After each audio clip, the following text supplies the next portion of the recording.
the South Shore Music Circus, the teamwork was evident as Laura rehearsed her sound check for last night's concert.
As we listen to this sound check that continues, you've been in there working today, getting ready for tonight's show. I want to tell you something, Laura Branigan. I think you are to be so admired for being a role model when there are so few in this world of pop music today.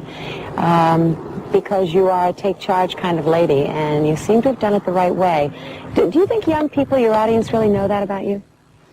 Probably not. But you are that way, aren't you? Yeah, I think I've done it the right way. I'm really happy about this tour, especially because it's a real clean tour. What does that mean? Well, the band is clean, and we have fun other ways besides drugs and drinking. Is that an issue with you? It's important, I think, to have a happy life. Yeah, but is it an issue? Was it an issue in the past at some point? No, it never was really an issue. It's just something that's, it's rare, I think, to find, especially a band that doesn't do everything. Okay, aren't you rare, though? The way you've done this. I mean, it was only 1982, in March of 82, when Branigan, the album, was released by Atlantic, and look what's happened to you. Why you? I mean, have you done it? I think so. I'm very determined. And I think I knew what I had, and I was going to get it. How do you fight the system? Because a lot of people know what they've got, and they might be working as a waitress, as you were, and they want to do it, but they don't know how. No, because to me that's not part of the talent, is going after it and having that ambition and that drive, and really going at it the right way.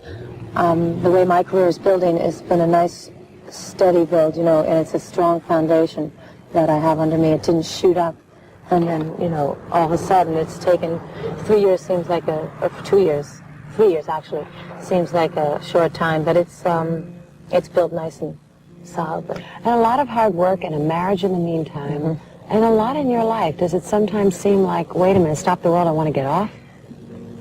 Last year it did at one point. At the end of the tour, I was very, very tired. And I had been going really for 2.5 years without stopping. What do you get tired of? I was just physically exhausted, and I never really wasn't having enough rest, and I was always traveling. I was never in one place very long, going to Europe or going... See, I tried to break the whole world at once, so it's a little harder than... Well, okay, now, I gotcha. We can talk to this now. I mean, you really have done it quickly. But you're a businesswoman, aren't you? I think I'm business in the way that I know when to make a move and when not to. But I really don't handle the money at all. Not the money, but kind of the moves in the business. Yes. And you had bad management. You've gone through that. We won't talk about it. It's past. You've taken charge of your career. And is that the secret?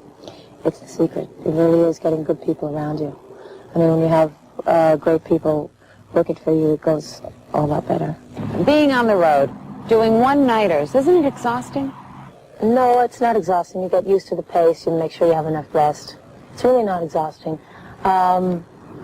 You get tired sometimes, but that's work. I'm sure you get tired. you know, I'm used to it. It's my lifestyle. At first it was a shock to my system, but now I have it down so that I tour, and the tour is set up so that I have some days off to rest, and then I take a few months off, and then I go do something else. I mean, I never really have a complete month off, but you live with it.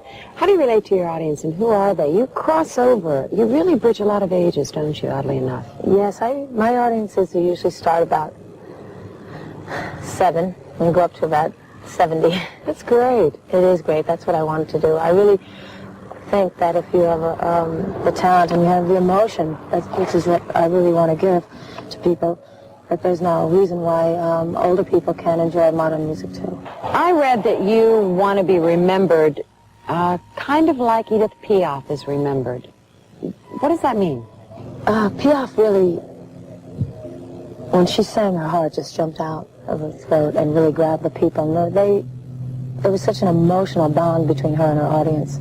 And that's really what I want. I want the ultimate love, love affair with the audience. I mean, there's a really, because I think I have that ability to touch them, and they touch me. Where does the ability come from? I don't think you know what love is unless you've known what hurt is. That's right. Well, talk to that. Well, I've had my share of pain. Where? Because you're shy, or for other reasons? That, plus a lot of things. You want to talk about any of them? Nah. Does it help in the sharing? I mean, do you think yeah, it has. I think it because I've gone through, my share. It helps with my singing. It does. I know pretty much all the emotions that there are to know. And did the pain come from the struggle to get where you are now? No. Part of it, but that's not really the pain I'm talking about. All right, you find Larry, your husband, and he has 2 grown children, and he's obviously some stability for you. But how in the world do you manage a marriage that's split as much as yours is? Oh, it's called mutual support. We understand he's my business manager, so he's always involved. And it works out fine. What does he give to you that makes your life richer for knowing him and loving him? Well, he's besides stability, he's just, I guess, love. But how does it show? Because sometimes love is possessive and sometimes it's giving. Yeah, he's not possessive, and that's important for me.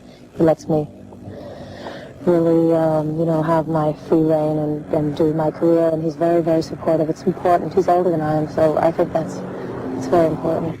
I can't let you go without talking about this upcoming movie that you'll shoot in Australia by the same people who made Break of Morance. It's called Backstage. Is this exciting? Talk about it. It's my first starring role. It's a great Australian team. I'll be shooting it probably late fall, and it's a love story, really, and it's a great acting part. Why?